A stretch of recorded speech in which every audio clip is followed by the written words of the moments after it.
All right. This person wants to debate on the topic of woke scolds and cancel culture. So let's see what happens. Wish me luck, boys. Hey there. Hey, what's up? Hey, how you doing? You Hello. know, Well, feeling good. What's up?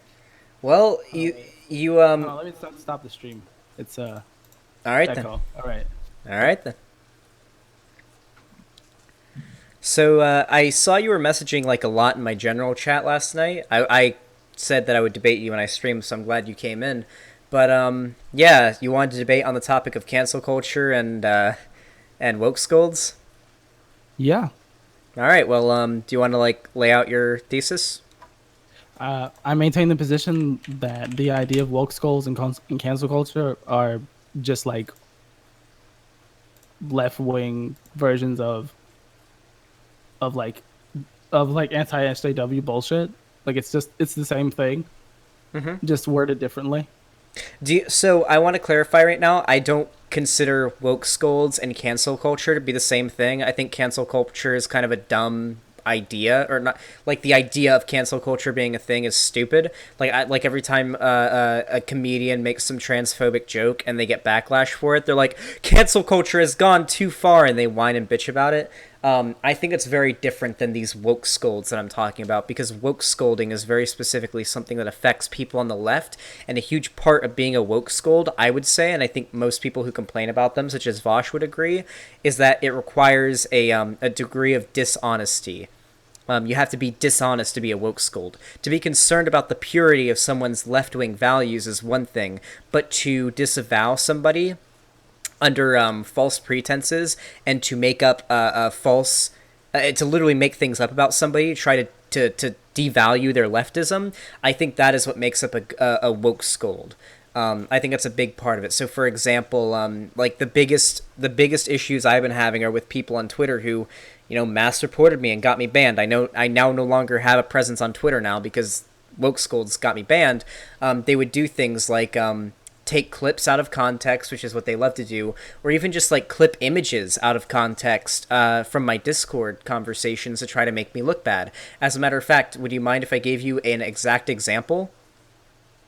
Sure, let's hear it. Okay, so there's an ex fan of mine named Pump Action Musket, who is a big perpetuator, I guess you could say, of this. Pump Action Musket. Let's see. Was that They guy you got into a debate you debated with in a video and he had like a really funny accent, sounded kind of similar to a reactionary Catholic? No, that was Lord Huguenot, I believe was his name. Uh, Pump Action Musket was an ex fan of mine who, let me go ahead and show on screen right now. An ex fan of mine who has now gone on like a fucking tirade against me. Like literally most of their tweets are about me.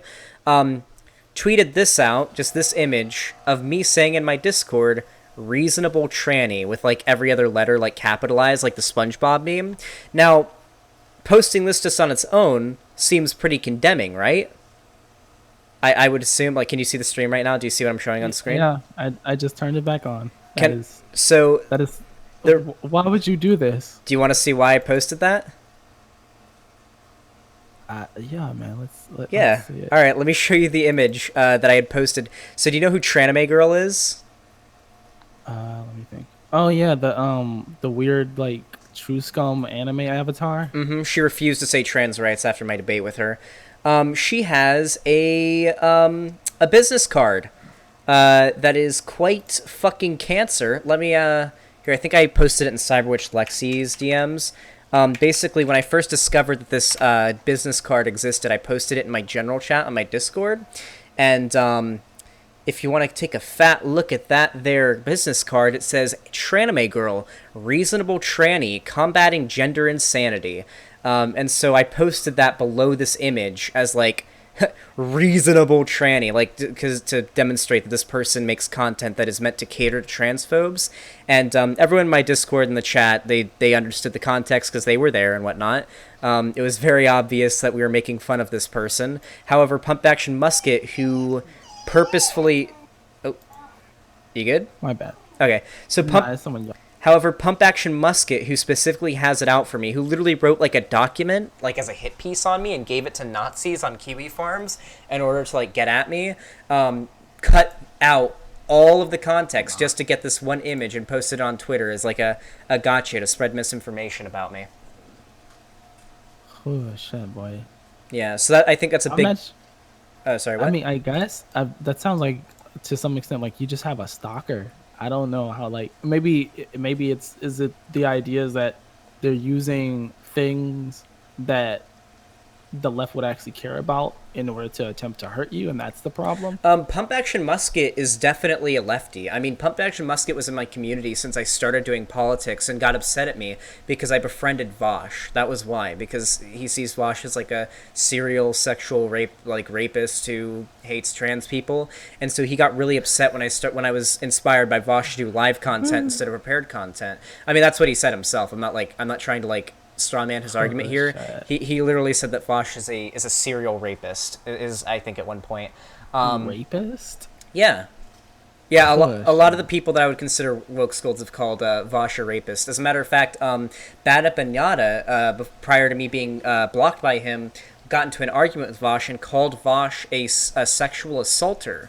And I commented below there like, dude, you can disagree with Vosh having sexually harassed that girl like a couple years ago and stuff, but don't call him a sexual assaulter. There's a very big difference between sexual harassment and sexual assault.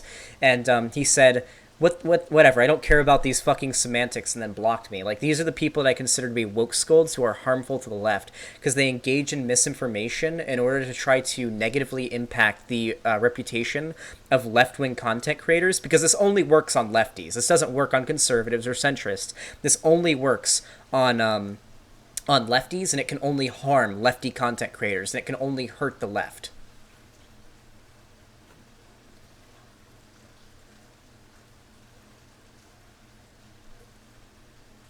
Hello?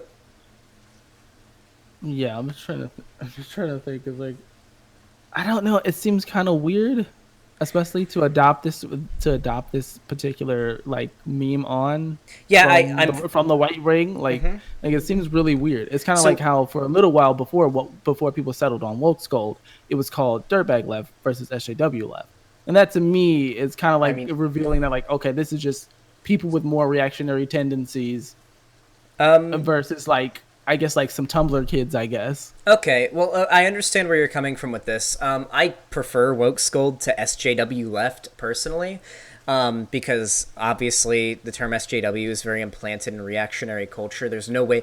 SJW is never not going to be a left or a right-wing pejorative term for lefties. It's never... It's already gone too... It's too far gone. Wokescold, on the other hand, is a new term being used by both sides. I think, like, Ben Shapiro was like the first one to coin it like a few months back. And I feel like if the left, or at least the honest people on the left, the people who aren't what we would call Wokescolds on the left, appropriate that word before the right is able to appropriate it, then it probably won't have the same negative impact as using the term SJW would. And a huge part of why we call them Wokescolds is a lot of the time that they do things that are specifically meant to scold people for not being woke enough, I guess. Like, to give you an idea, let me look up my name on Twitter and see what I find. So, how about this? Liability Lefty. I basically covered this person a couple days ago. It was like a week ago on my stream, and they were basically canceling a bunch of left tubers, saying we need to leave them behind in 2019. They need to die in obscurity in that, or 2019, all that shit. And they've been tweeting nonstop for a week, saying like, Pig Puncher stands, here's a tip, it's my channel, and if you're going to keep tracking up my uploads to make hate comments unrelated to the content I just uploaded, I'm going to block you. Now, if my fans were doing this, I would understand why they would have an issue with it, but they're just lying. When I go to Liability Lefty's channel, into that video even, last time I was there wasn't really much negative comments, really. Like, there wasn't a lot of negative shit being posted there, from what I saw. I mean, it did get dislike bombed, but either way, that kind of helps in the algorithm. But, did they take the video down? Oh no, it's still up, good. There wasn't like a lot of negative comments from what I read. And I even told my fans not to like brigade this video or anything. The main issue that I see is that in this video, they say that ContraPoints needed to suck it up because what she was experiencing with people on Twitter wasn't harassment. But like the 2 or 3 comments this girl is getting on my, I don't know if they go by they, them. I think they go by they, them. I can't remember. So I'm going to say they. The comments that they were getting, like they were getting like 2 or 3 comments on my video, and they were calling that harassment on Twitter. But when they made their video, they were saying that ContraPoints needed to suck it up and that what they were experiencing wasn't harassment. Hold on, wait, from that video, if we're talking about the one that you covered, like, I saw that video and I looked at her video. She didn't say that she didn't experience harassment. Wait, what? Like, she didn't say that she didn't experience harassment, though. No, she said that ContraPoints needed to suck it up. And on what video? This video? Yeah. Or maybe it was on Twitter. It could have been from her Twitter. It's been a week since I've covered but this. not in this video. In this video, she just said that what she was going through and what they were involved in was trans discourse, and we as cis people should probably see our way out. Why do you agree with that? Because I massively disagree with that. Because it depends on how you view it. Because like this is one of my issues with I think with your video is that there's a difference between advocacy and discourse. So discourse typically can be like a back and forth between 2 particular sides, and typically it happens between people who are on a particular side, right? So like the right is having a discourse between, you know, the fucking weebs and chuds and Nazis that love titties and the tradcon weirdos who want to ban all porn. That's a discourse. I don't think that's how I interpreted what they said. I'm pretty sure what they were saying was that cis people's voices don't need to be heard in discussions about transgender issues is what they said. Mm-hmm. If I recall correctly, I'm pretty sure that's like word for word what they said was that cis people's voices don't need to be heard in discussions that are focused on trans issues, which I highly disagree with because and the people said trans issues said trans discourse and use the ContraPoints example, which is a binary trans person, you know, being in discourse in conflict with non-binary people, and then on the ContraPoint a lot having a whole bunch of cis people, which is of course because we're the majority of motherfuckers, so like of course, but coming in and like declaring all these people either Wokescolds or wrong or overly sensitive or, you know, whatever it is, right? Like essentially weighting the discourse in her favor as opposed to letting like these 2 sides hash it out. Do you mind if I like replay the video really quick at 175 speed? I think it was pretty early on in the video. I want to make sure that we're like getting the right quote here, okay? Yeah, sure. All right. You're pretty much, and I have some thoughts as a proudly terminally online person. And my thoughts wait for no one, not even for me to go get my makeup. That's why I'm coming to your face, not even my brows done. Alright, let's get into it. So, today I'm going to talk about things that LeftTube can leave behind in 2019. Because this has not been a great year for LeftTube, so I kind of want to talk about that. Number 1 thing we can leave behind in 2019. Making survivors feel like shit and unsafe, and platforming people who are assaulters, or who have made apologies, or have said that they don't believe if an assaulter did something, or that a harasser did something, so, you know, we can leave behind, it's known that he's a sexual harasser, but, so, you know, like, whenever a popular YouTuber who has leftist fans, who claims she's a leftist for some reason, talks nonsense about non-binary people for a year straight, and then non-binary people finally just, like, get fucking sick of it, maybe we can listen to them and not say, oh, she's not a true scum, she did a video about true scum. No, because the word true scum is banned in her subreddit. And don't get me started on, oh, it's just an abusive mod. Fuck that. Fuck that. Also, in 2019, we were leaving behind abusive mods. It's a huge problem. I think it's a big problem in all large servers, but it's especially a huge problem in... Alright, yeah, they seem to just go over the issue and just say that the harassment that ContraPoints was getting was just people who were concerned and disagreed with what she was saying. Like, they said they didn't really give the impression that what ContraPoints was facing was harassment, when I would argue it probably is. I mean, it was enough to make her quite stressed out, and meanwhile, like, my fans left like 2 or 3 comments on their video, and they're tweeting for a week straight about how my fans are harassing them nonstop. Like, there's a bit of it seems like there's a little bit of hypocrisy there. That seems to be a very hypocrisy is a big part of being what I would call a Wokescold. Hold on. because they're there you go, liability left. Because that's where like also their other like their bullshit is that apparently other people that they're coming to other videos besides that one, and then she's having to delete their comments. Oh, they? I mean, are they deleting the comments? I mean, their videos only have two views, 58 views, and 100 likes. Like, this doesn't look like a video that is being disliked, you know? Nah, I mean it's probably inflated. Like anyone who feels like they're had a video made about them is like preemptively thinking about how terrible it's gonna be and what the fuck is gonna happen, even if you end up like, oh, they made a video and they move on, and maybe like two or three people come over and like you're stupid and they dislike a couple of videos and then leave, and probably just blowing that shit up. Like that one right there, the two whatever in the palette, someone hit dislike on that, and there's only 14 people who saw it. Like it's pretty like clear that there's like people who have it out for her. But like, I mean, I don't know. I don't know if I would put that on. But you keep misgendering them, by the way. I don't think you're doing it maliciously, but they go by they them. I've been alerted by my chat. Yeah. Who chat? Well, the only comment is Pig Puncher did a video on you if you are aware.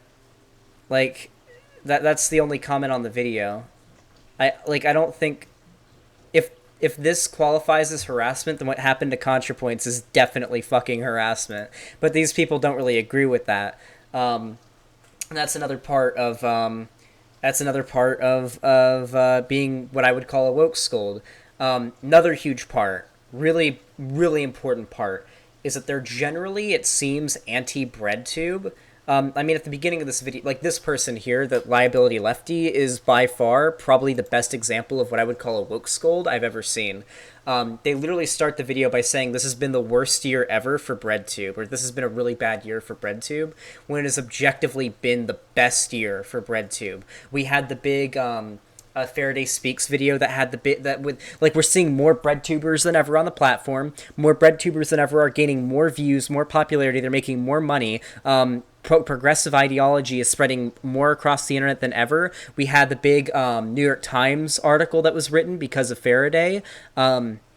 Me, Destiny, and ContraPoints were interviewed for NPR. So this was even like what's going on with Breadtube was even spread out beyond YouTube. Like, this has been the best year for LeftTube or Breadtube. Like, only what I would consider a Wokescold would think this is the worst year for Breadtube, because you have to be opposed to the left becoming more successful, because that's what Wokescolds do. They don't really care about the successfulness of the left. They want to gatekeep it and keep it pure. And so if you see LeftTube or Breadtube growing more than it's ever grown before, having more members than it's ever had before, then you're a Wokescold. I'm sorry. That was probably the most egregious part of the video, when they said that this is the worst year for Breadtube yet. I guess it depends on what your value set is, right? Like, you value the idea of spreading the ideology, while someone might value like, okay, like we going up, we doing numbers, but what kind of numbers are we doing, right? With who, and who are the people who are out representing us? And if you disagree with those people, or disagree with their arguments, ideology, or advocacy, like, of course for you that's gonna seem like it's bad, right? Like, if you have, like, say, let's say our mainstream left representative wasn't Bernie Sanders, but was like some other dickhead who's not as good, who's definitely doesn't have as good as policies, but he's getting the ideas out there. Like, on one way you could argue it's good, but you're like, okay, but he's definitely, like, he's no Sanders, right? Like, that's sure, but still say that, and I don't think that person deserves to be derided for pointing that out. If you want to make a more accurate argument, it would be like if we had dozens and dozens of people that were advocates for leftism becoming public figures, and leftism was now becoming more popular among the voter base than ever. But then you had people, the Wokescolds in this situation, who are saying, this is a problem. All these people who are advocating for leftism, I have problems with them, and they need to be gone. And the fact that so many people are now in the voter base are voting leftist is bad. Like, that's the main the values that the Wokescold holds. They don't care about the left winning. politically. They don't care if the left wins. They generally seem to care that the left is pure as a pure social space where everyone agrees with them more or less, and individuals that they don't like aren't welcomed. I mean, that's why they disavow your leftism, or they try to question your leftism. I mean, if someone, so a big one that I notice is if they say, "Oh, pig puncher, yeah, he's a leftist," in quotes. That's usually the first giveaway that someone is a woke scold, because they try to take your leftism away from you and say you're not a true leftist. I don't know, because I've seen that sort of thing be done based on whether or not people read theory. Sure, and I think that's annoying as well. Generally, the people who say, "Oh, you don't read enough theory," would probably qualify as woke scolds as well. Um, What? That's like say like almost any and everything, right? Like when does this label stop? Which is why to me it seems like the SJW thing. Like anyone who just happens to do a thing that you Wait, feel is annoying is a woke scold. no, it's not about finding it annoying. It's about gatekeeping and saying you're not a true leftist if you aren't a certain amount of woke. Woke doesn't just. I don't believe woke just applies to social issues. Like, are you accepting enough of non-binary identities? That also includes, have you read enough theory? Do you understand? Have you read? Oh, have you read the Bread Book? Have you read Das Kapital? Have you read blah blah blah and shit ton of theory? Oh, you haven't? You're not a real leftist. You can't call yourself a leftist. That would be considered woke scolding, because I think it's probably important to remember that woke doesn't just mean socially aware. It also means that you understand a lot of theory and whatnot as well, being woke. So yeah, the people who say you're not a true leftist, you don't read enough theory, they would probably be considered woke scold as well. Just depends on if they say you're not a true leftist or not. If they're just saying you need to read more theory, which plenty of people in my chat do, that's one thing. But saying, you're not a real leftist, you haven't read enough theory, I would consider that woke scolding.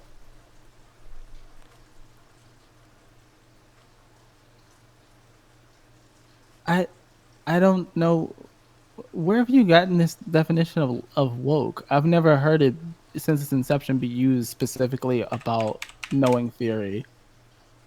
Woke, alert to injustice in society, especially racism. This means injustice in society. This includes when it comes to capitalism. Capitalism is injustice in society, and especially racism. I assume this can also revolve around social issues, transphobia, homophobia, sexism, racism. So it's not completely woke is not confined. Like, I'm looking at this is the definition of woke right here on Google, right here. So this doesn't refer specifically to social issues. It also applies to things like monetary or economic issues as well. You know, capitalism, class consciousness, things like that. I don't know. I feel like that's like a weird extrapolation from like past where it started with the whole get woke about like police killing. I Because the mean, people who coined it were black liberals, not leftists. So I'm pretty sure they weren't like, yeah, we need to wake up to why capitalism's bad, man. Like I don't know. I feel like maybe that's just an evolution or something. I mean, words change. I mean, right now we're seeing a big argument right now where literally is about to become synonymous with figuratively, because people have been using the term "I literally pulled all my hair out" when they meant figuratively. Oh, it has been, yeah. It's been like that for like 2 years, dude. Oh no, it's been about a year if I remember correctly when the conversation started. I remember having this conversation starting in like 2014. All right, Chad, shut up. Chad, go away.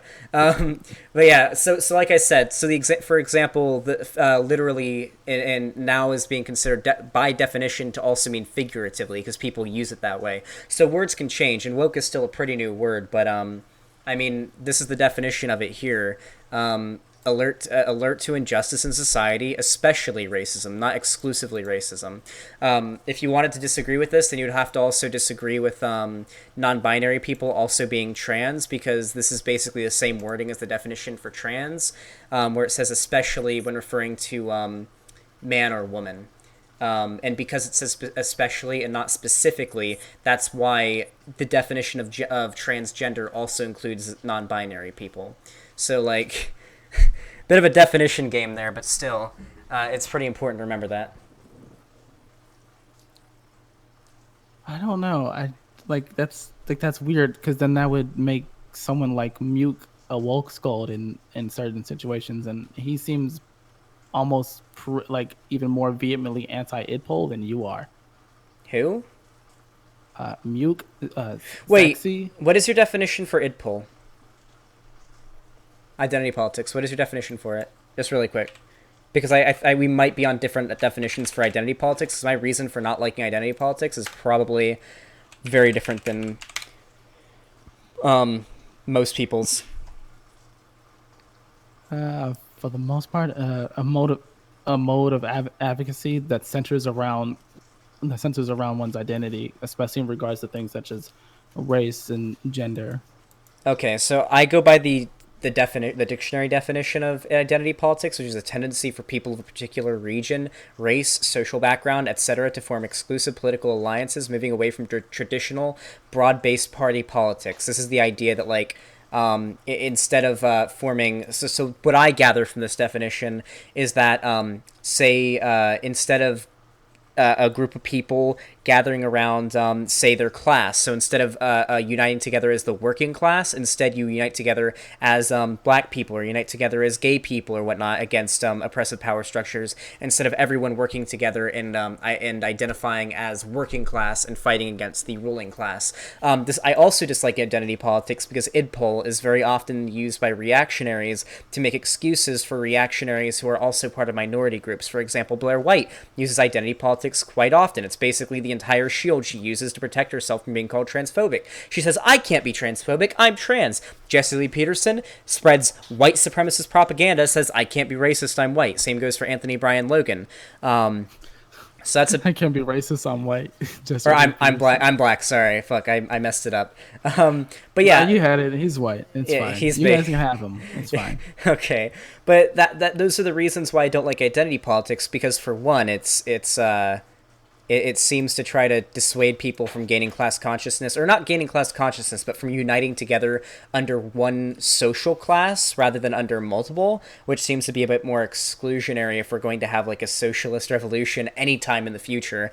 And on top of that, it's being used as a defense by reactionaries to protect members of their groups that sell out part of their own social group in exchange for money or whatever. I mean, why do you think Candace Owens and Dave Rubin do what they do? It's for money. And they use the excuse of, oh, I'm not racist, I'm black, I'm not homophobic, I'm gay, so on and so on. Now, I don't disagree with intersectionalism. I like intersectionality. I think that's good, but I feel like idpol and intersectionality get conflated way too much. But I don't know. I just felt like I wanted to clarify my position there.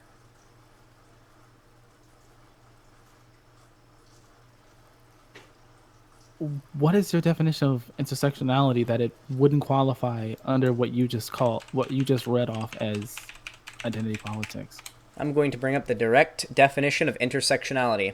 This is the dictionary definition. The interconnected nature of social categorization such as race, class, gender as they apply to a given individual or group, regarded as creating overlapping and interdependent systems of discrimination or disadvantage. This is the opposite of identity politics, in fact, because it's about acknowledging that there are different social groups that are discriminated against in certain ways. Black people are discriminated, black working class people are discriminated against in different ways than white working class people. This isn't idpol. This is intersectionality, acknowledging the problems that all these different social minorities have, while also acknowledging that, like it says here, class exists. It's important. So that's why, like, intersectional feminism, like, if someone says they're an intersectional feminist, that's good. If they say or they are not an intersectional feminist, they're usually a TERF. That's the big difference that you usually see, just for, like, a real-life example. Yeah, any feminist who says they are against intersectionality is a TERF, calling it right now. Big red flag. But yeah, intersectionality and idpol seem to be at odds with each other. I mean, if you just read the dictionary definitions of the words, at least. I would imagine that you could just use them to do an idpol, right? Like, there's a somewhat of a healthy contingent of, say, black women and black feminists that say, like, their approach is intersectional, and their advocacy definitely centers themselves as black women, right? Those are their intersections, and that's where their thing is, and it just essentially would resemble exactly what you would call identity politics. But that and the same thing could happen with that's not everything else. But that wouldn't be idpol necessarily. Like saying I am a black person, I'm a black working class person, who is being oppressed by the ruling class. That is different than saying I'm a black person who is being oppressed by, I don't know, white people. That would be idpol. Saying I'm a black working class person oppressed by the working class who is overwhelmingly, or the ruling class, which happens to be overwhelmingly white. That's different than idpol. That's intersectionality.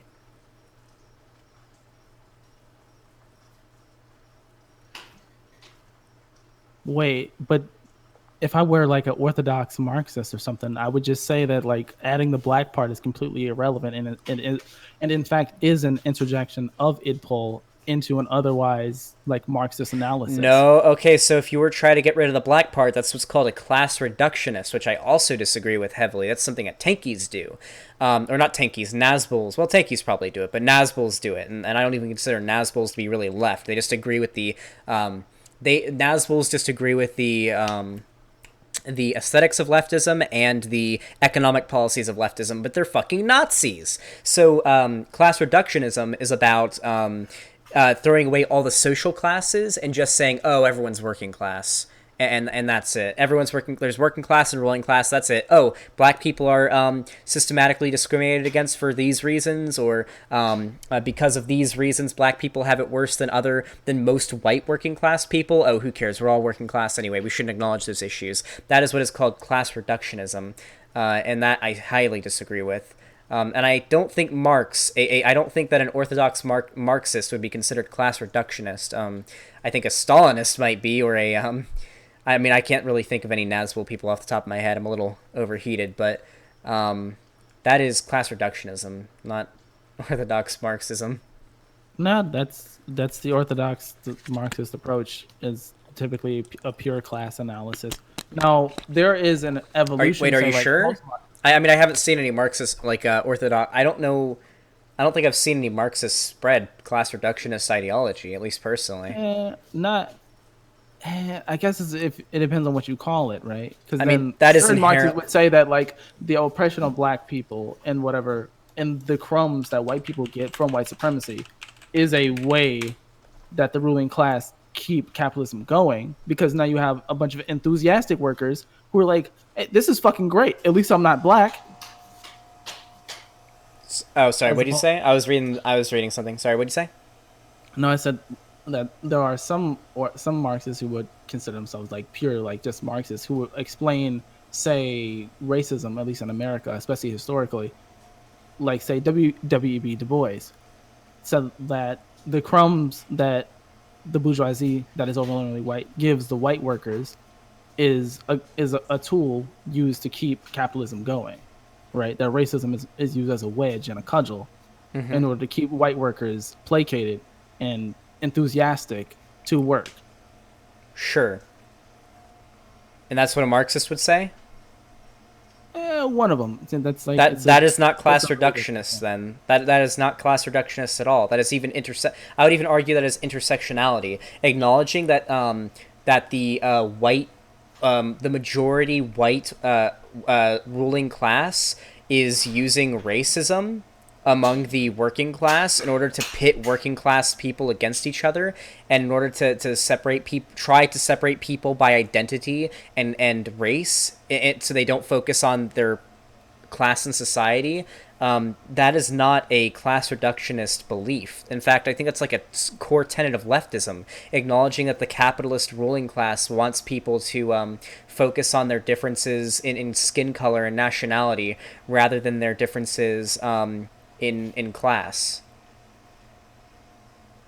Because if that wasn't if we didn't have these separations, if there wasn't this if capitalists weren't perpetuating a racial divide or a sexual divide or a gender divide or anything like that, then chances are people would be way more likely to collectivize among the working class, which is a capitalist ruler's worst nightmare.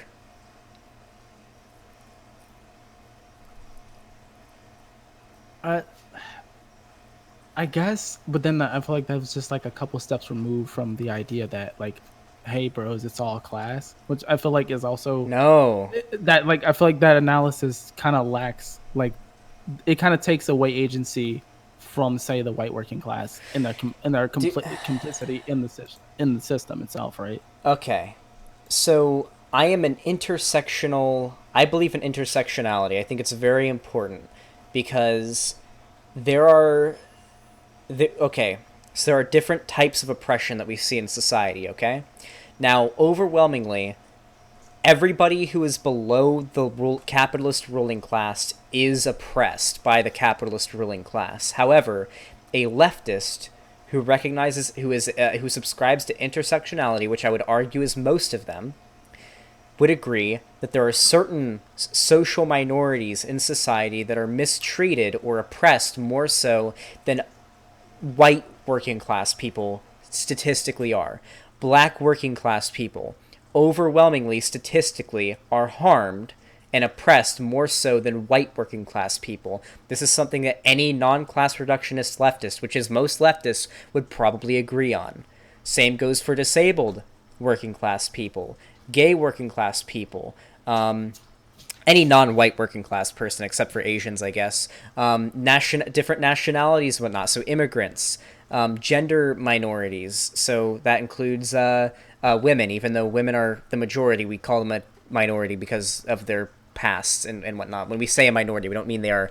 I know. Yeah. Okay. Just making sure. I know what a social minority. Okay. Just clarifying that because people have gotten mad when they say that women are a social minority because but women outnumber men. It's it's not what it means. Acknowledging that there is different levels of oppression by the majority white capitalist ruling class throughout all of these different groups of working class people is what intersectionality is. That's not even close to being class reductionist. And it's definitely not IDPOL.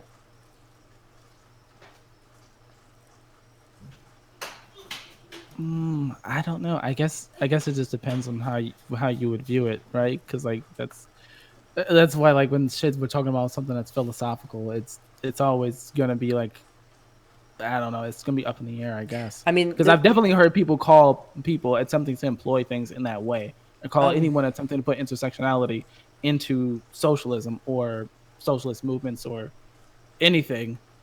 You call that injecting IDPOL into class politics.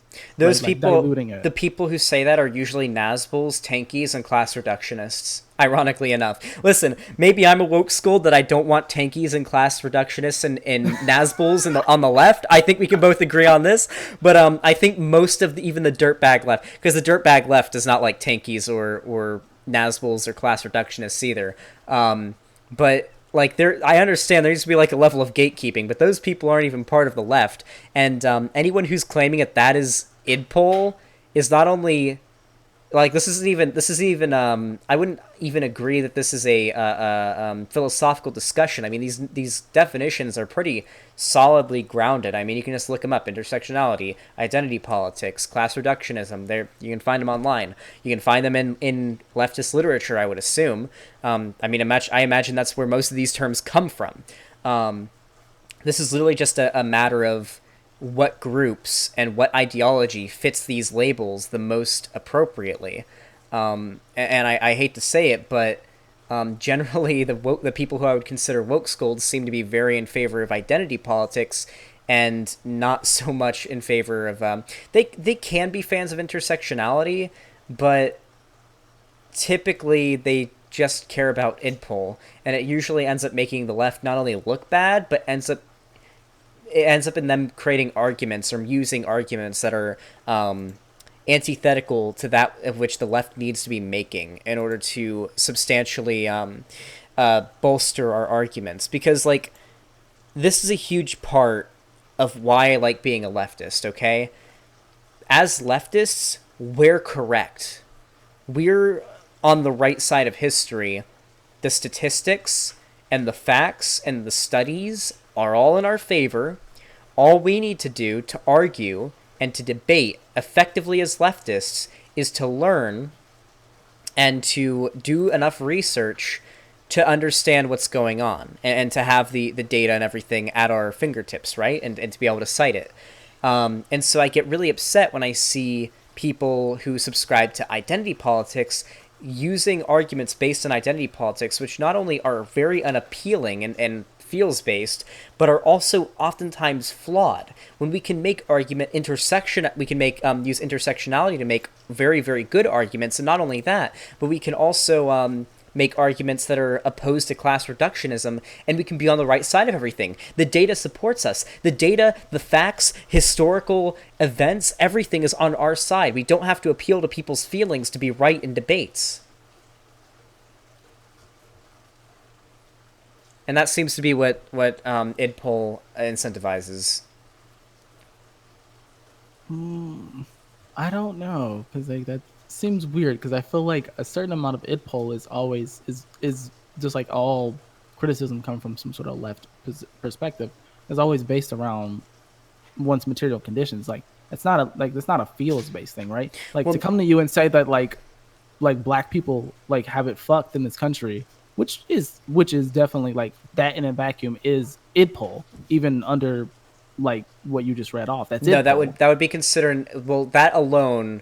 So if you just came up and said black people have it rough in this country because they're black and that's it, they're just black and all white people are racist and holding them down, that would be an IDPOL statement.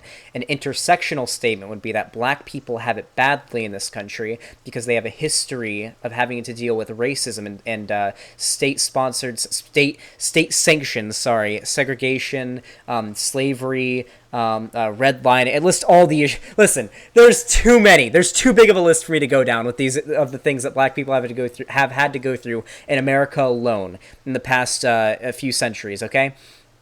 And then going on to acknowledge that also in modern day we have a corrupt capitalist ruling class, which does happen to be majority white because of generational wealth and very tons of other things. Because of that, we go that black people are, while they are working class, and they are, well, most black people are working class, while they are working class, we see that the majority of black people are working class, as opposed to, or at least a larger percentage of black people are working class, as opposed to a smaller percentage, still a big percentage, but still a smaller percentage of white people, which are working class. So acknowledging that there is a disparity there is not IDPOL, that is intersectionality. You're acknowledging the wrongdoings of capitalism and the injustices of capitalism, while also acknowledging that racism and the effects of racism are still around, and being a black person is still statistically going to affect you negatively in America, but I'm not saying it's just because you're black and white people are racist. It's because of a variety of reasons. Racism being included, of course, because it's a big one, but also capitalism and other reasons as well. So that's the difference between IDPOL and intersectionality. You should subscribe to intersectionality and not IDPOL, especially because if we allow IDPOL to survive in this political space, it's going to be adopted even further by right-wingers and conservatives to protect and make excuses for the social minorities in their groups that sell out, essentially, to the right. Your Jesse Petersons, your Blair Whites, your Dave Rubins, your Candace Owens, so on and so on. And they're going to use identity politics as a defense. I mean, it's what's going to happen. As a matter of fact, I don't want to spoil anything now, but it's possible I may have scored a debate with Blair White. An IRL friend of hers has been saying that she is going to try to hook me up with a debate with Blair White. I guarantee the first thing that is going to happen is I'm going to get into that debate with her. I'm going to say, do you think trans people can be transphobic? She's going to say, no, trans people can't be. Trans people can't be transphobic. They're trans. That is IDPOL. And it's cancer.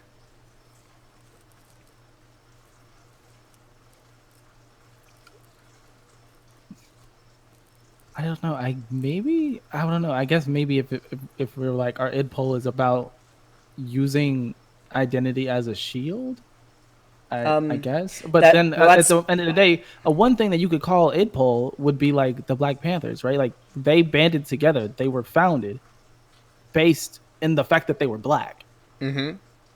Through and through. They had solidarity with many other groups that were of other races. And of course, especially like Newton and Hampton were very much so pro working with other people, but their shit was definitely about the fact that they're black. So like, I don't know. Like, so now do we like? Is it now fuck the Panthers or like? No, because the Black Panthers that wasn't IDPOL. That was they were not IDPOLers. They were intersectional.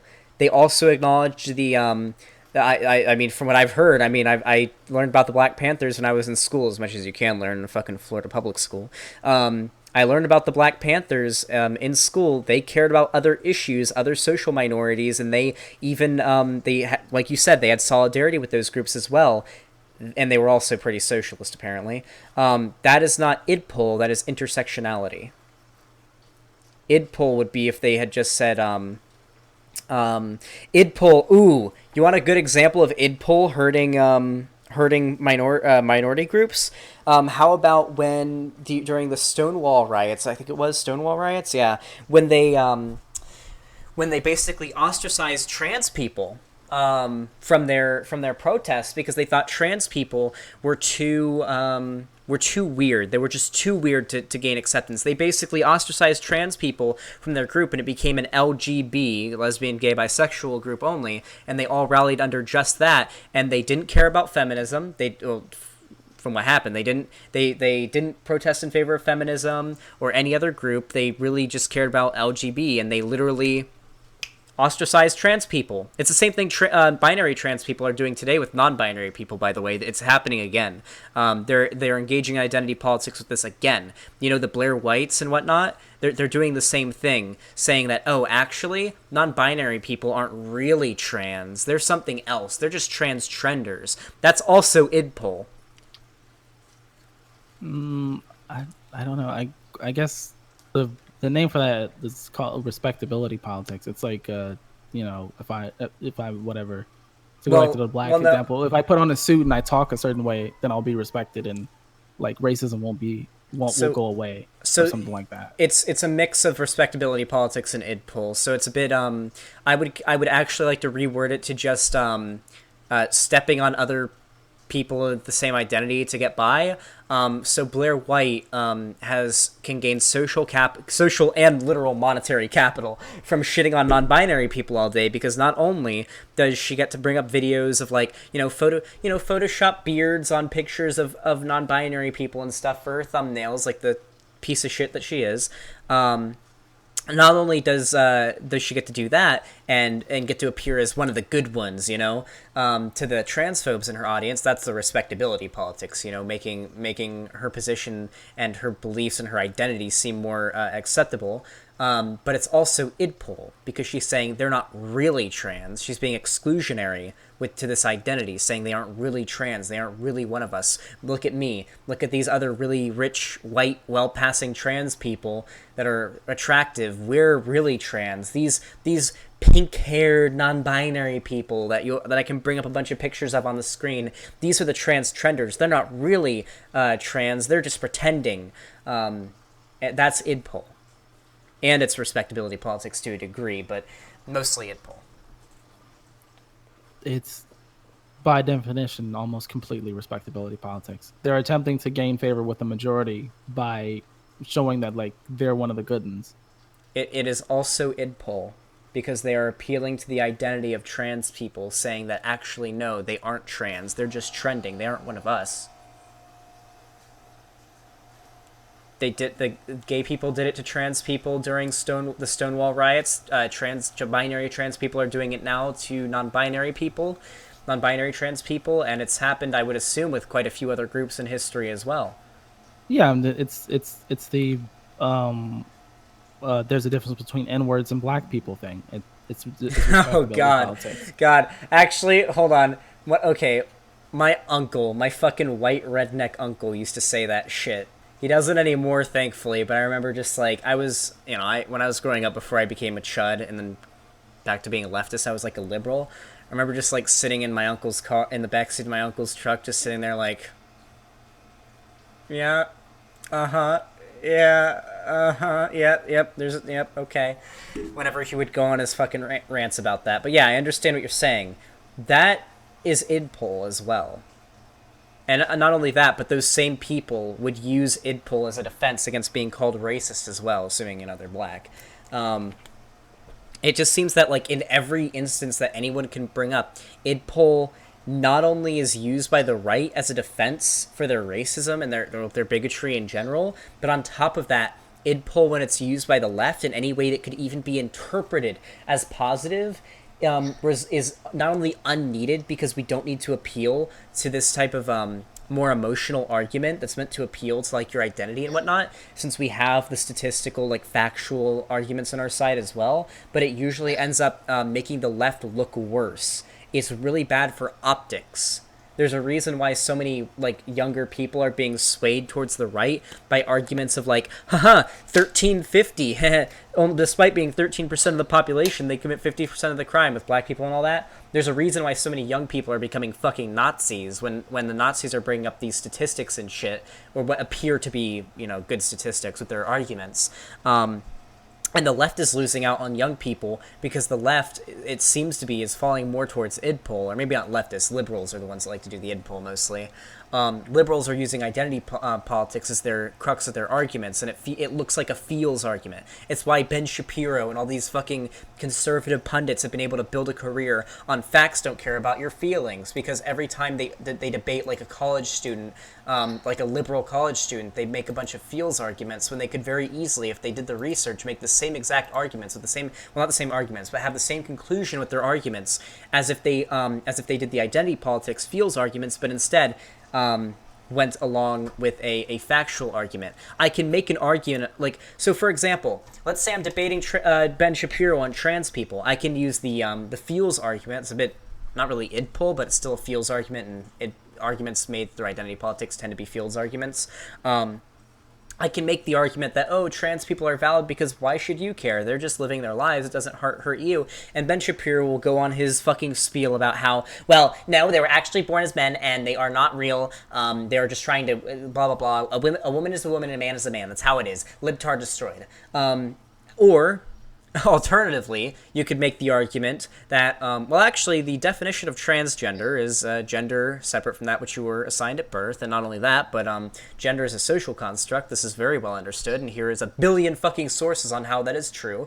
Gender and sex are disconnected. They are not the same thing. Sex and gender are not synonymous. Here is all the evidence to support that, and you can fucking destroy Ben Shapiro in an argument like that, but if you go through the emotional argument, which is what idpol seems to incentivize, you're going to look like an idiot, generally, at least to conservatives. Conservatives are just going to say facts don't care about your feelings, dismiss you, and all of the center-leaning, center-left-leaning, and centrist people and conservative people watching are going to think that you lost that debate because you argued from your feelings instead of through fact, and it looked like the right-winger argued through fact.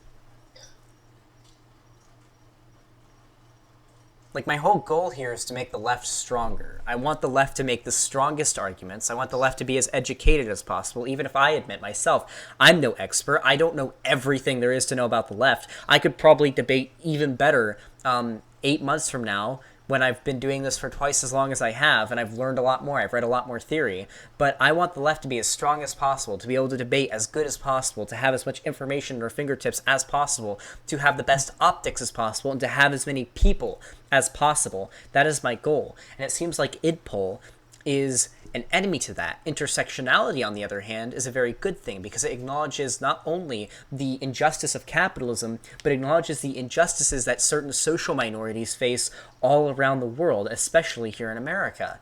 And any issues that idpol could possibly acknowledge, intersectionality acknowledges them sevenfold. I guess it would depend. I guess it makes sense for what you do, but I would say that like the right and its prominence isn't necessarily just from like having like debates, right? Like a lot of people just came into it. Like a lot of this stuff is feels based. Like we both know that most of the Nazi shit is just feels based, right? Well, but it doesn't look like alienation. It doesn't look like it, though. When they say 1350, they're referencing a statistic. Granted, it's a statistic that is taken really out of context and has a lot, and there's a lot to debate about it, especially because, social economics, blah, blah, blah. But on surface level, which is all most people are willing to look at, you have one person saying, you have like white liberals that are saying, oh, well, racism is bad because, everybody is equal, everyone's human, we should all be treated equally. And on the other hand, you have the Nazis who are making a, granted, fallacious argument, but they don't know that. What seems like a factual, statistically supported argument saying, well, actually, black people happen to commit 50% of the crime, despite being 13% of the population. I can't see any other reason as to why they would do this unless it was maybe genetic. I mean, hey, here's some theory about skull shape and the warrior gene, and then you go on with like that's their argument. Well, the liberal identity politics argument is that, well, racism is bad and everybody is equal and we should all treat each other as equal. Like, I mean, that's the liberal argument. A leftist argument would be, okay, so listen here, you Nazi son of a bitch. That statistic you just brought up, 1350, massively taken out of context. When you consider the historical context of everything black people have had to go through in the history of America, so just what I'm talking about, generational wealth, past racism, all that shit. There's you would be able to bring up a lot of historical events, statistics. You'd be able to bring up specific events, redlining, things like that. You can, as a leftist, being an intersectional leftist, in fact, bring up a ton of reasons as to why the 1350 statistic exists and why it's like that, without it being, oh, black people are just inherently more likely to commit crime than white people. But you can't. Liberals don't seem to be able to do that for some reason. I mean, I feel like that's not true. What the fuck? Tim Wise does that, has made a career out of doing that, and is very much so a liberal. Sure, so is Destiny. And like I said, Destiny was one of the big reasons I was pulled out of the alt-right, because he was one of the few liberals, at least that I had any exposure to, that was able to argue these points, that understood these things. Most leftists understand these things. Not a lot of liberals do. Most liberals they watch SNL and CNN like Last Week Tonight with Trevor Noah and shit like that. And if you try to get them into a debate about why Trump is bad, the most they'll have is that, haha, look, Trump walking on a plane with some toilet paper stuck to his shoe. Haha, Trump is so stupid. Trump talks so silly. Trump makes such crazy tweets. But as a leftist, or if you're educated, or as a leftist, then you would probably be able to list a variety of reasons why Trump is hypocritical, why Trump is arguably a fucking criminal. I mean, he's being impeached right now. I mean, he's undeniably, I mean, he's done the things that he's being accused of. He is absolutely worthy of being impeached. Like, I mean, it just seems like most liberals, when they make their arguments, they're very feels-based, or they aren't very well substantiated. I mean, watch an episode of SNL when they're making fun of Trump. I mean, there's not really much substance there. They're just making fun of Trump being kind of a funny dude. I mean, I watched an episode of SNL earlier today. Unfortunately, the neo-lib hellhole that is Saturday Night Live, and it was just making fun of Trump like it was a high school, and Justin Trudeau and Boris Johnson and who's the French guy, the French president, Macron, just like at the lunch table making fun of Trump because they're at the cool kids table, and Trump gets kicked out of the cool kids table, and Trump gets all upset, and he's got like a plate full of burgers because he's American and Americans like burgers, and Macron has like a baguette because French people like baguettes, and that was the joke. That is what like most people are when they're being introduced to like politics and like liberal or left versus right arguments. It's Ben Shapiro destroying the left with facts and logic versus SNL neo-lib garbage making fun of Trump because saying that he's whiny and stuff.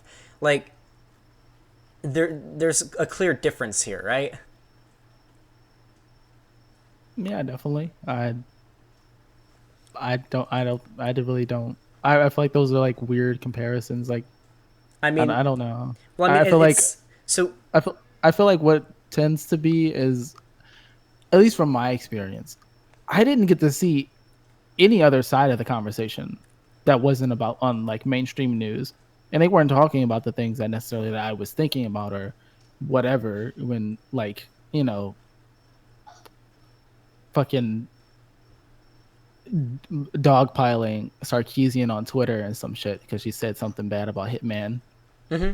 Okay, so like that wasn't like I feel like you don't really get both sides of the argument. It's just there's Shapiro, there's I guess depending on how far you are in Sargon and some of those other figures, and then there's just these screeching people who you can barely even understand, and that's it. Like it feels weird. I feel like maybe that's the problem. And there needs to be people on the other side of the argument, which is good that there now is. But I feel like that's where they gained a foothold more so. Not that like, oh, we lost the argument. We didn't lose the argument. We weren't there to even argue. They were fucking shadowboxing, talking to themselves. Well, okay, so it depends what you consider losing an argument. So, for example, if I was debating you right now and all I brought up were a bunch of feels-based arguments and everything you were saying was completely wrong, but you still came out of it looking better, and my audience came out of it thinking that, yeah, well, Pig Puncher got destroyed in that debate because you came out of it looking better, even if everything I brought up, while being feels-based arguments, the conclusions of those arguments were still correct, people would consider you to have won the debate, even if your conclusion was incorrect, right? And so that's what we mean when we say win a debate. When we're talking about winning a debate, we're usually talking about how those individuals come out looking in the public space afterwards. The reason why Destiny is known for destroying people in debates and why Ben Shapiro is known for destroying people in debates is because typically they're able to talk around people and especially make them look stupid. That's the main part. You want to stump them. You want to have that, like, Ben Shapiro wants to have that big title where he's like destroying libtard college student, That's the big difference. We need people like that. Yeah, but I don't know. I don't think that anyone's ever like argued against having someone like that. It's just they argue against like the figures who arise, and some of that criticism is warranted. Some of it is you just don't like this guy, and you're looking for any reason to not like him. All right. So I guess I'll bring it back to Wokescolds then, because that's inevitably where it's going here. So yeah, a lot of the figures that we've seen rise up in Breadtube this last year, I mean, this has been the best year for Breadtube. Going back to the Wokescold stuff, have been people like that. Have been, Vosh, who I would argue is probably one of the best debaters I've seen, besides, like, Destiny. I mean, I want to be that good at debating. I don't think I am, but I want to be on that level as well. And yet, there are people out there who are spreading blatant misinformation about people like Vosh, and even me, for associating with Vosh, online. I mean, there's the people who are literally calling Vosh a sexual assaulter or a rapist, and saying that people like him, rapists or sexual assaulters like Vosh, aren't needed on the left and aren't welcome on the left. And so it kind of circles all around again, where we kind of have these problems, I would guess. I don't know, because also it's kind of weird though. If his thing is about outreach to people to the right, why the fuck does it care if we just take Wokescolds as a given and people who would agree with Wokescolds? Why does it matter if these people believe these things about him? If his thing is mostly about like debating and showing Nazis why being a Nazi is probably a bad idea. Because it's not as simple as just wanting to, and I can attest to this being a content creator myself who's dealing with the same shit. When I first got into leftism and Breadtube, I thought it was going to be this, I thought it was going to be like 2016 skeptic YouTube, like anti-SJW YouTube, where they were all friends and they all had their like DM groups on Twitter and stuff, and they just talked and they were all happy and all that. I thought it would be something like that with Breadtube, but instead, there's a lot of cliques, personally. From what I've been able to tell, there's like the cliques of certain groups that are friends with each other, and there's certain people who don't like each other. And if you are having misinformation spread around about you, I mean, I can't imagine that like Bad and Pinata just disliked Vosh from the get-go and decided to make up his belief that that Vosh is actually like a serial rapist or something. I imagine he probably just heard cliques. I mispronounced it? Okay, whatever. I'm pretty... Shut the fuck up, Chad. So I'm pretty sure... Chad isn't... Sorry. Alright. But it's unfortunate because you want to get along with these people. You don't want other lefties to hate you. It's sad, especially when they're part of the groups that you're advocating for. When non-binary people, like I've been in like voice chats outside of streaming with Vosh. Vosh gets upset when he sees non-binary people thinking that Vosh, or even just trans people in general, saying that Vosh is transphobic, because he's not. He cares a lot about trans people, and so do I, and I get this levy towards me too. I care a lot about these groups, and so when people believe that I'm against them, or that I'm transphobic, or anything like that, it hurts. It really hurts, because it's like biting the hand that's feeding you. It's like if you saw like a stray dog on the side of the road that was like hurt, and it's like, hey, I want to help you, and you're trying to like help it, and it bites you and runs away and thinks you're trying to hurt it. That's like, it feels like the equivalent of that. But with the trans community, or the communities within the trans community that think that me and Vosh are transphobic, where it's like, guys, I'm trying to advocate for your existence. I'm not transphobic. Come on. It feels that way, and it really sucks, because we want the left to feel, poor cishet white guy, shut up. So we want the left to feel, like, in the left, you want to feel strong and like put together. And no, it's not meant to be like white savior or anything, to acknowledge people in chat. It's not how it's supposed to. That's not what I'm trying to get at here.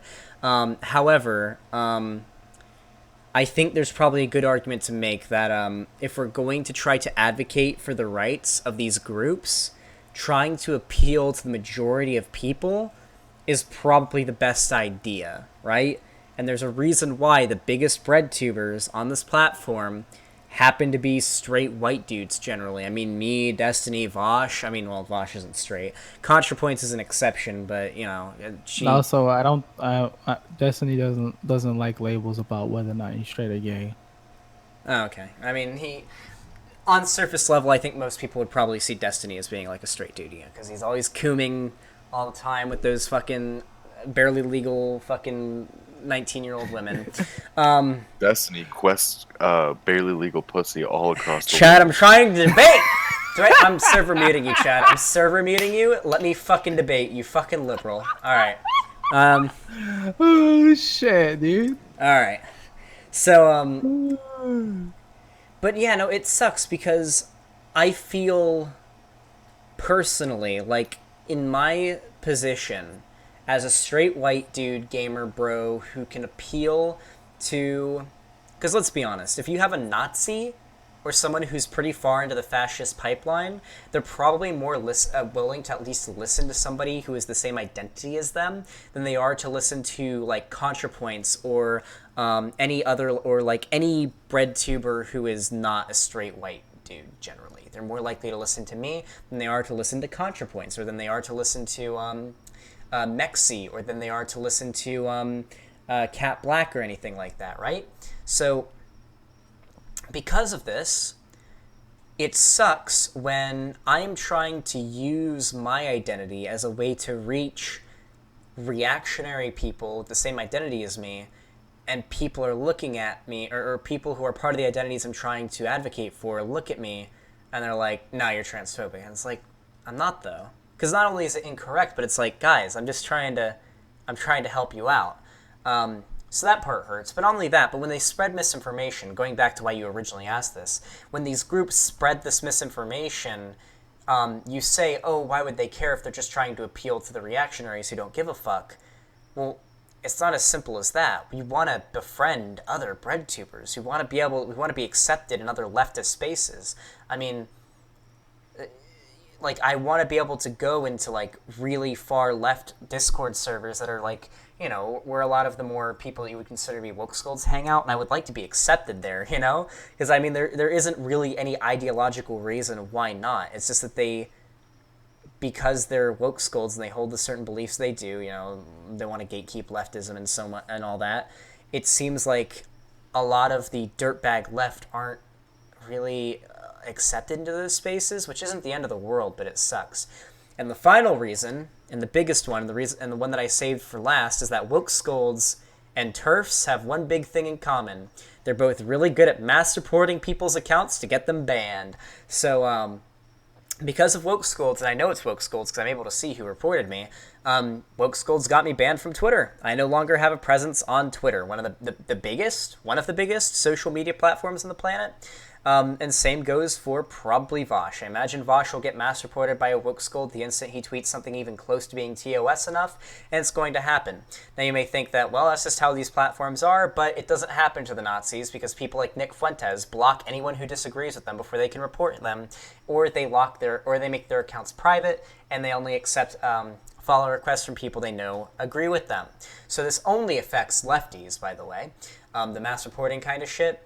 And getting mass reported by Wokescolds and getting banned from one of the largest social media platforms in the world, kind of seems like something you might want to care about. Because, yeah, it's pretty shitty. It's pretty hard to do advocacy when you're getting deplatformed. I would guess. Wait, so why do people think... so why would anyone think that you're transphobic?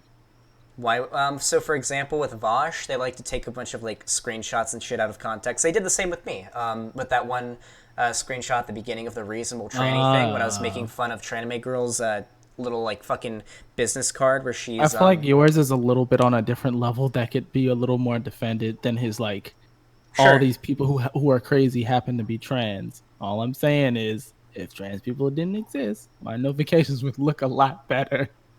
Sure. I can laugh at how a little tongue in cheek, a little edgy, when I run across hoteps and black men that are super anti-feminist. I'm like I do, we skirt up against that edge, and you're like, man, y'all deserved slavery. I'm not gonna lie. Whoa! Okay, that one's a little.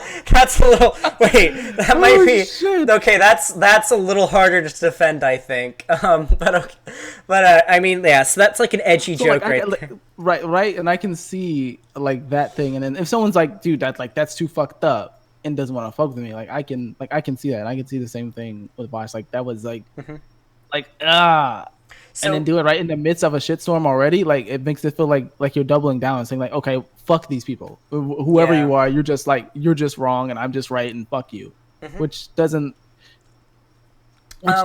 seem like the thing that you would advocate for in a leftist space, especially if the people who are bringing some of these concerns to you, and basically, at least some are legit. It seems like you're pushing their opinion aside. I'm not a super Vosh stan or anything. I mean, it's not my job to defend his honor or anything, even though me and him are friends. But usually when I see misinformation, I try to combat it, especially when it's about large public figures that are advocating for leftism. And Vosh is one of them. So every time I've met somebody who thinks that genuinely thinks that Vosh is a transphobe because of this reason, they post the screenshot of Vosh saying that, man, if trans people didn't exist, then my ads or my notifications would be a lot more friendly. Usually when I show the context, whether it was from a clip or whether it was from a whole tweet thread, usually they read that and they're like, oh, okay, he's clearly joking, or he clearly doesn't mean that, and they understand once they see the context. But usually those people. This is another important part. Wokescolds are a very loud minority. They're a very, very loud minority, which means you have groups of people who maybe have never heard of Vosh before. I'd say most people who hate Vosh currently have never watched a Vosh video. All they've seen is some clip taken out of context or some post that's been cropped out from the entire thread, similar to what Pump Action Musket tried to do with me. And that's where they base their opinions. Those people, while I do think are a little irresponsible for not doing some research for themselves, which I don't like to see within leftists. I don't like to see leftists forming opinions without being able to substantiate them. I don't think they're nearly as bad as the malicious individuals among the true Wokescolds, which are the people who, I've seen some of these people who have hashtag anti-Breadtube in their bios and shit. Actually, the person who got me banned was a Wokescold who had hashtag anti-Breadtube in their bio.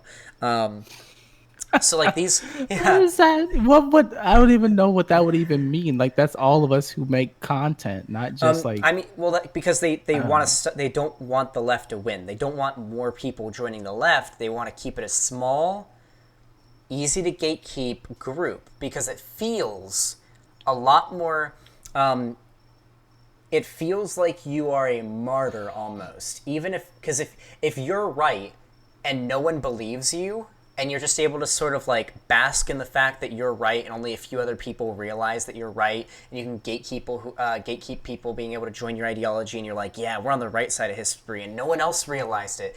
If you can keep feeling like that, I imagine for a lot of people it's like an ego boost, and that's why some of these people like to do the gatekeeping and stuff and do the hashtag anti-breadtube shit and get breadtubers banned. I mean, they operate in the same way as TERFs, really. It was actually really funny. My original Twitter account that got banned, it was really, really funny. They went back and they were a Wokescold who was accusing me of being a grifter, who was saying, you were never an alt-righter, you were never a reactionary, you're just a liberal pretending to be a leftist for attention online. And ironically enough, I'm like, yeah, whatever, fuck off, cunt, was basically what I responded with back then, before I realized that I could get banned for that. So not only did they report that tweet, but they went back to 2016, to when I was a reactionary, to when I was a chud, and they reported all my tweets, which I had as evidence that I was actually a reactionary when I was younger, because a lot of chuds and a lot of some of the liberals on the left or in parts of Breadtube think that I was lying about that, and so they went and they reported all of those tweets and got me banned from my original account. So that was my first. That was my first one. It was not banned because of TERFs, Chad. I never tweeted about TERFs. I never even said the term TERF on my old account. This is what happened, and I even was able to see which tweets were reported, so that's how I know. They reported my old stuff right after saying that I was lying about having been a reactionary once. They actively had to go back, read my old tweets from when I was a reactionary, and report them to try to get me banned. Like, that's blatant dishonesty. Sidebar: the worst thing that Twitter does now is that weird thing where they are going to ban you, and they know they're going to ban you, but they list you off all the tweets that have been reported and act like if you delete them, you can have your account back. And then when you go in, oh, it turns out you're suspended. That is the worst thing. Yeah. Fuck them. The worst. Fuck them for that feature. It really fucking sucks, dude. The worst one for me was my most recent Twitter account that got banned. They just, I just woke up one morning and my account was suspended. No email, no reason. It just said your account's been suspended. Check on the desktop version to find out why. No reason, no nothing. Check my email that I signed up with. Nothing. No reason. Check my text, my phone number I signed up with as well. Nothing. I try to appeal it, and they reject it with no reason. Twitter really fucking sucks. Like, it's a hell site, but as a public figure, if I was just some random person, I wouldn't care about being banned off Twitter. I don't care about it. But as a public figure, it's really important for us to have access to Twitter, because it's one of undebatably, like, you can't deny this, one of the biggest social media platforms in the world. Yeah, it's good for outreach. It's good for outreach, and it's good for, this is what really got me upset, it's good for networking. I was in the works of potentially organizing a collaboration with Shoe on Head when I got banned on my last account. Now, like or dislike Shoe on Head, everyone has their reasons, but that would have been big for my channel, and when leftist figures grow, especially reaching Shoe on Head's like mostly center-leaning, maybe center-right-leaning audience, that would have been big. She's got 3 million subs, if I remember correctly, almost 3 million subs. Like, that would have been big, and those Wokescolds who mass reported me prevented that, and that really fucking sucks. It's kneecapping leftist figures.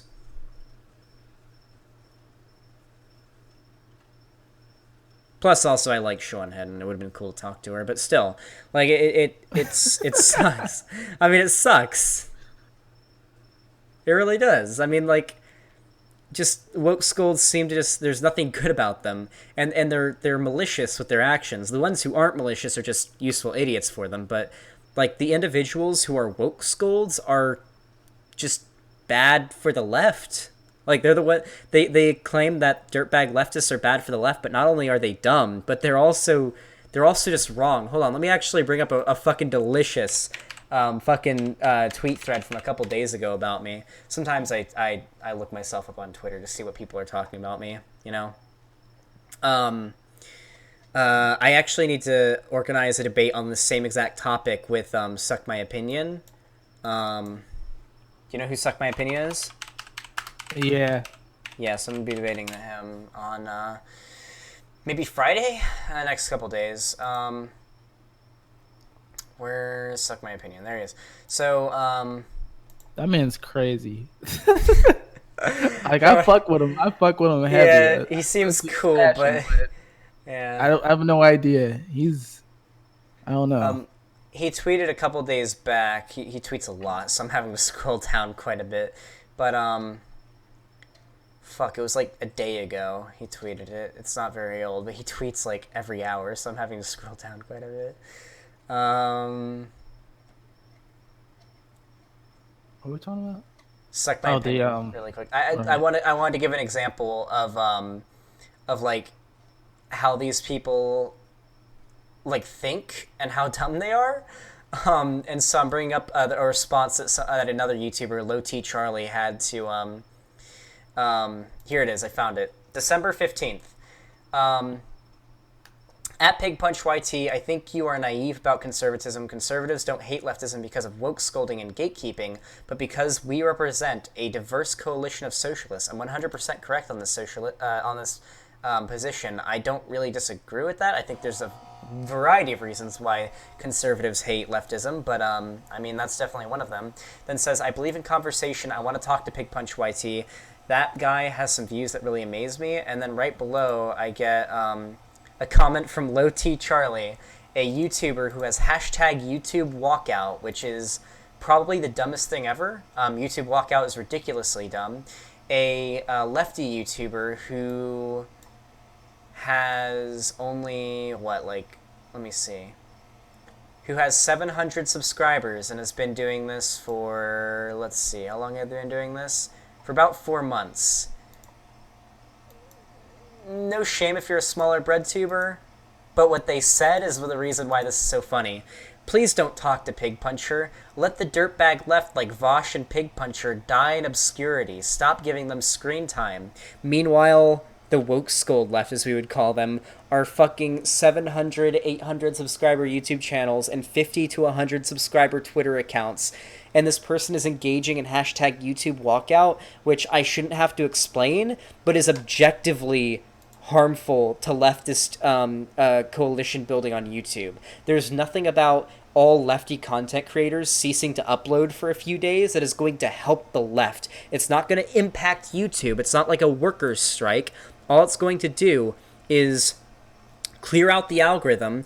Actually, it's going to cause leftist figures who engage in the YouTube Walkout to take a massive hit by the YouTube algorithm. And not only that, but it's not going to affect the YouTube. It's just going to mean that there's nothing but reactionary political content that's going to be recommended, because guess what? The reactionaries aren't doing YouTube Walkout. So it's just hilarious. This right here is peak Wokescold. Let the dirtbags die in obscurity, as you have 700 subscribers after doing this for several months, and are engaging in possibly the most counterproductive thing that you could engage in to try if you're like a leftist YouTuber. Like, these people don't know what they're talking about a lot of the time when it comes to these issues.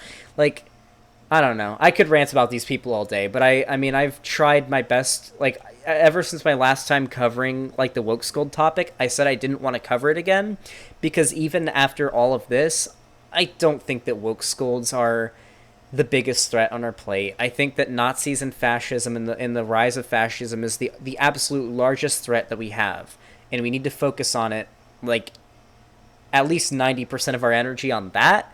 However, we do have a problem with Wokescolds. They do get our leftist advocates banned, and they do seem to be counter to what we're trying to do, trying to grow as a political ideology. And I think it does need to be talked about, but I also don't want it to be like 2016 liberal skeptic YouTube. I don't want to pull a shoe on head where, yeah, I'm on the left, but also I'm overblowing the idea of like feminists being super cringy, when in reality it's just a few videos on the internet, and now an entire generation of teens that watched my videos now thinks that like SJWs and liberals and feminists are trying to, kill all men and all white people and shit. Like, I don't want to do that, but with Wokescolds on leftism.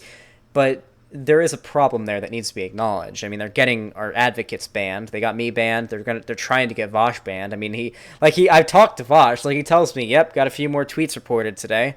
Any day now, my account's going down. I got to be careful.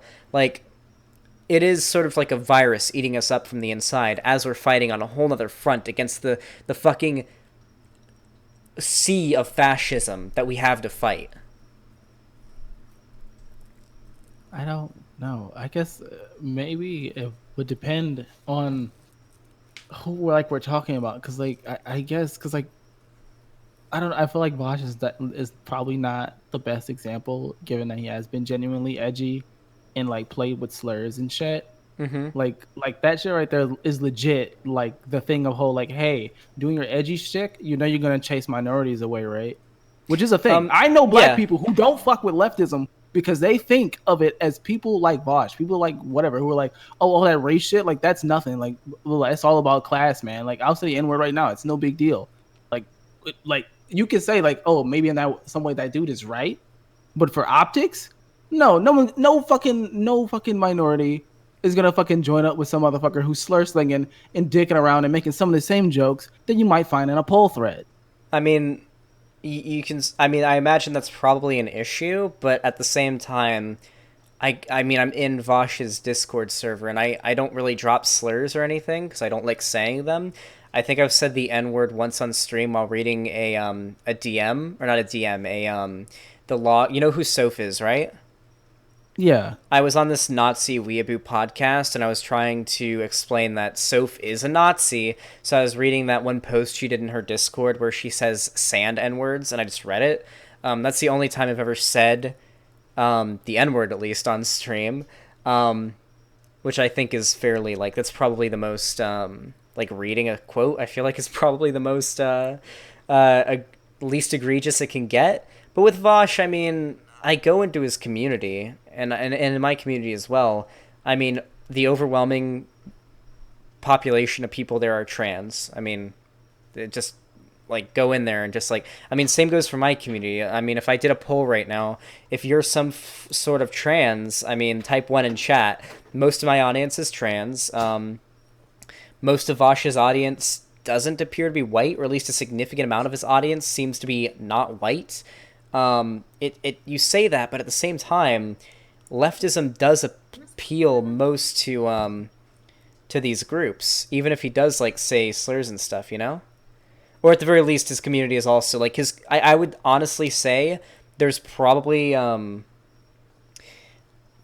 like if you were to compare Vosh's community to the real world, the percentage of straight white male people who are fans of Vosh is probably equivalent to the population of trans people that exists in the world.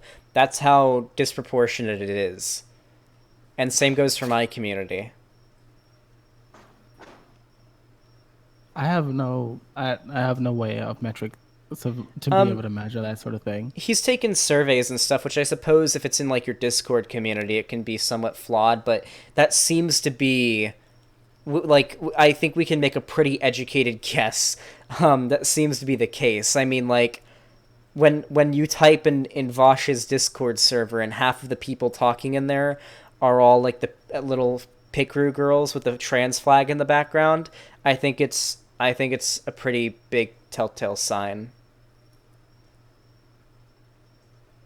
You know? Because also it depends though, right? Because like when you're building a community or someone online thing, there are like different layers and levels of engagement, right? There are people who dedicatedly will watch every Vosh video but aren't a part of his Discord. Mm-hmm. And we have no idea who they are or aren't. And my point is the point of like, okay, so through your edgy shit, you're definitely reaching out to like fucking to shitlord type motherfuckers, right? You appeal to them. Mm-hmm. But you also become unappealing to minorities, especially ones who don't know what you're doing. Yeah, so that's the thing, though. I do think that is a valid criticism, and I think Vosh would agree it's a valid criticism as well, that it's in trying to appeal to like straight white edgelord kids that you're probably going to you're probably going to alienate potentially parts of these minority groups. However, I feel like there's probably a solution to this that isn't just like, oh, Vosh should stop being the way he is. I mean, giving context is a big one. Like, if you see someone tweeting, "Oh, Vosh is a sexual harasser or sexual assaulter" or something like that, comment the context or something, or leave a link to his video, or leave a link to his Reddit post about it, giving the context. That's a big part of it. Same goes for with his whole thing about saying slurs and whatnot. But I would argue, at the end of the day, I think the strongest argument would be that the good outweighs the bad, because the edgelord white kids are the ones being radicalized towards fascism. Like, people who are part of social minorities who don't like leftism just because maybe they see Vosh saying slurs, which I mean, Vosh only has like almost 50K subs. I mean, he's not that big a figure. I don't feel like he's having that impact on that many people who are like, I'm not going to join leftism because they just say slurs. I'm going to stay a liberal. I mean, I feel like the amount of reactionaries that he is like converted, which he has converted a lot, and I mean, like, so have I. I mean, I've seen people in my community, and they don't just become like dirtbag leftists either. I've taken people in my community who were like, there's someone in my community, I won't name them, but they're black, and they were like a super edgelord. They loved to say the N-word. Me and them were friends for a long time and still are friends, but they would say the N-word a lot. They would try to get me to say the N-word because they thought it was funny. They were a huge PewDiePie fan.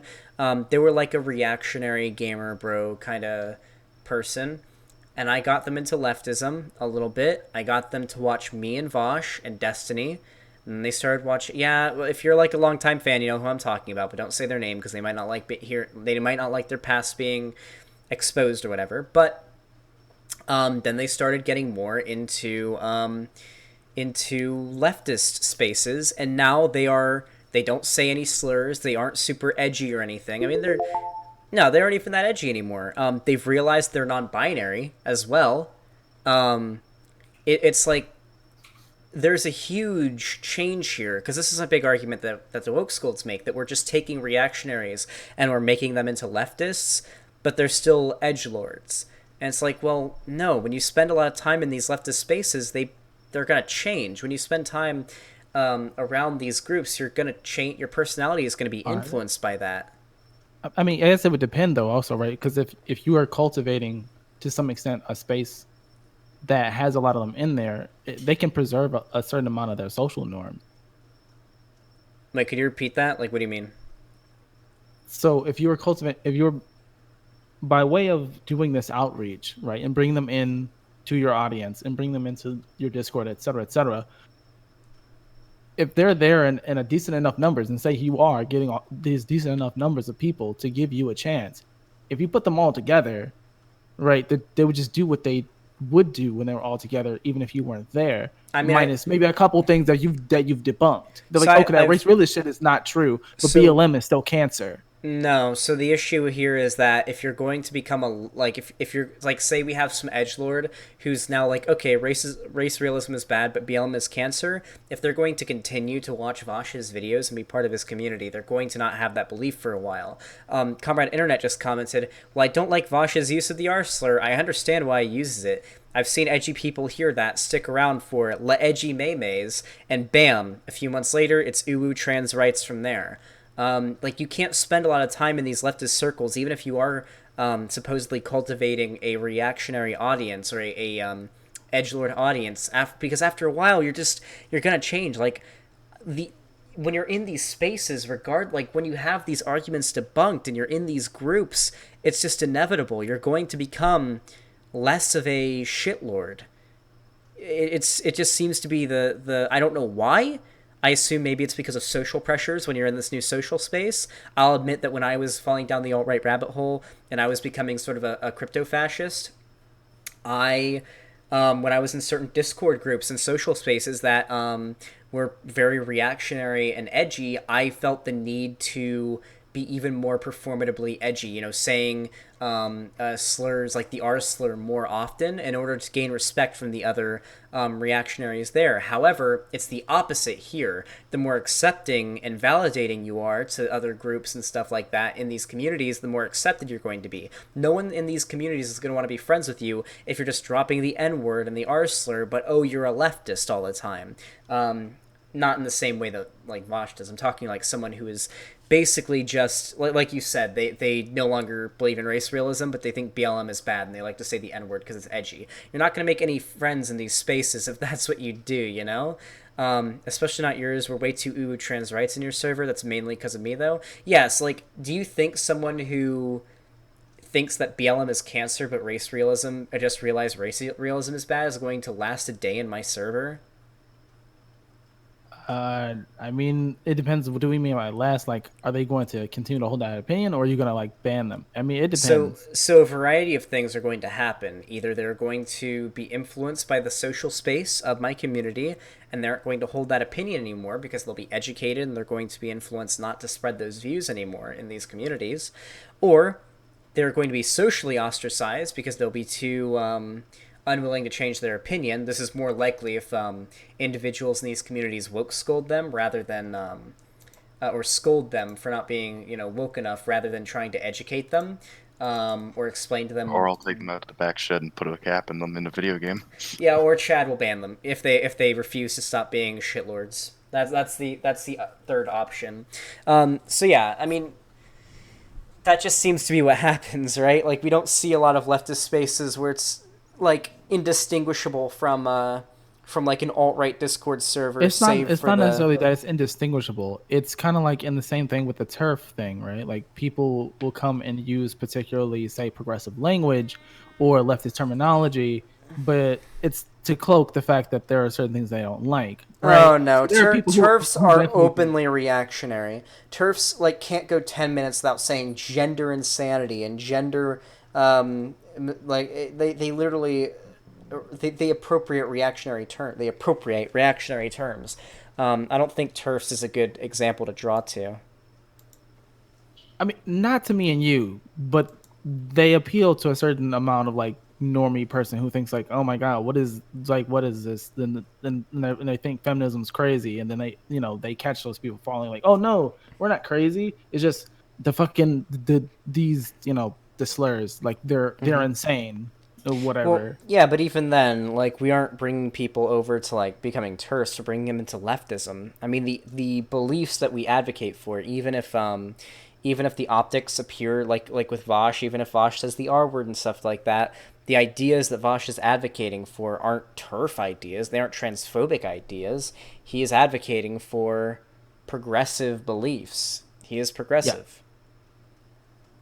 But hey, man, I mean, I don't, like, I don't know really where else to go with this. We've been talking for almost, oh yeah, for over half an hour and a half. Oof. Yes, this will probably go up as a video on the channel. I think it was pretty good. Yeah, sure. This is my closing like thing is just like like getting away from just like Vosh in general. I feel like there's a decent capacity for people with like shitty beliefs to take in the new framework and then just cloak those shitty beliefs in that framework. Right. So there are people who definitely came out of the whole BLM is cancer thing, but now they're more left leaning. Maybe they've read a theory or whatever, and they're on like instead of saying it's cancer, it's like, oh no, it sucked and it fails because it's actually just liberal id poll as opposed to just saying it's cancer, right? So now Um, you can't really combat and fight them because you don't know. Okay, is this just like leftist critique, or do you not like black people protesting? Right, like you can do those same things. no, usually when it comes to like leftists, and this has been the trend that I've seen overwhelmingly. I don't have stats on this because none exist, but as a large, semi-large, I don't know, where would you put me on the scale? Leftist content creator who is arguably converted quite a few people away from reactionaryism and towards leftism. Most of what they'll say is something like, usually what they'll say is, I agree with the message of BLM, but sometimes their optics can be pretty bad, and it results in people thinking that, saying things like BLM is a terrorist organization or something. It's not, but they do have some bad optics. But if you're like him, but usually like they disagree with the complaint that, oh, BLM is cancer because that's a reactionary belief, and they're leftists and they recognize that, oh, I don't like that. I don't like reactionary phraseology. I like, it just seems like it's sort of a rabbit hole in its own, right? Being radicalized to become a leftist is its own rabbit hole, very much like becoming an alt-righter is, except there's a big difference. We actually have facts and statistics and good arguments and, to a degree, empathy and compassion on our side, right? And we encourage free thought, a list of reasons. And so as you fall down that rabbit hole of leftism, you're going to be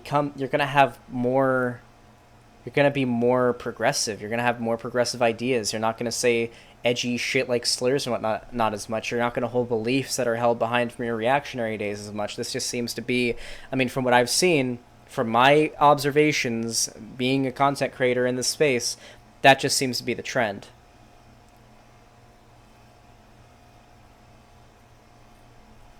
I don't know. I guess maybe it just depends, because also it depends on, I guess, like we talk about leftism as if it's like a really like overall like overarching thing, but there are definitely different tendencies and different strains. So it could be that like for me, I've come across and just noticed that there are people who are definitely who came in off of, say, I don't know, ContraPoints or Philosophy Tube, whatever it is, but they still hold on to particular things, right? Like they still unironically think things like SJWs are a problem or whatever the fuck, but they still think like ACAB or whatever. Right? So they still hold lots of beliefs, but they've now their framework for which they complain about these things is different. So I would make the same argument right now that if we were to flip this and they were falling down the alt-right rabbit hole, maybe they watch Sargon stuff and they think SJWs are cancer and that Black Lives Matter is a terrorist organization, but they also don't think that black people, or race realism is real, or that women should be forced to stay in the house and not work. They just think that third-wave feminism is cancer.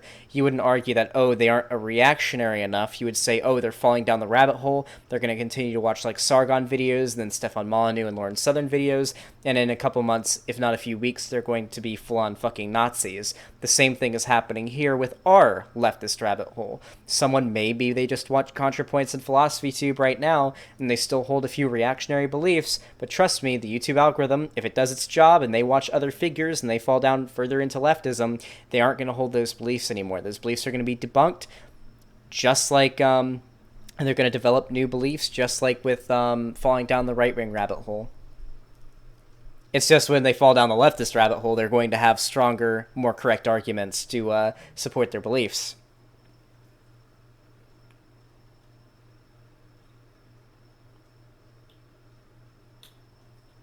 I don't know. I don't know. I would hope. I hope that's like a thing. I hope that's a more widespread thing. I think it is. I mean, this is just what I've observed. There's no stats on it, but I mean, I feel like I feel like in my position, because I get so many DMs from these people that tell me like, oh man, if it weren't for you, I would still be a reactionary. Like, God, like 6 months ago, I was a full-on Nick Fuentes fan, I loved Nick Fuentes. I was a full-on Nazi, but now I'm a leftist and I'm like all ooh trans rights and everything. I've converted people personally. I mean, they send me messages and stuff and DMs on Discord and on Instagram and stuff. And so that's just what I've experienced and what I've seen. I experienced it myself, and I've witnessed it with hundreds of people from other communities, and particularly in my community. I've gotten dozens of DMs about that, saying that I've helped de-radicalize them from the far right, and now they're all uwu, trans rights, ACAB, all that stuff. And they're just full-on lefties now. But hey, is there anything else you want to say before we wrap up? No, that's that.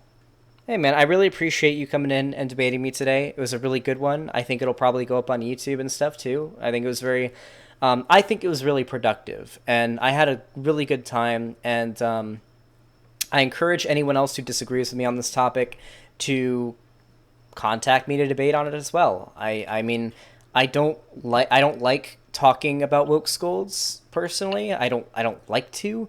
I don't want to give them too much attention, because then I feel like I may give the impression that they're worse than the reactionaries or the fascists. But still, I mean, I'm down to debate about anything people disagree with me on. So, Thank you so much for talking to me today. I had a good time. Yeah, same. Have a good one, dude. All right, you too. See ya. That was very pleasant. But yeah, I mean, I feel like that was pretty productive. All right. That was a good time. That'll probably go up as a video.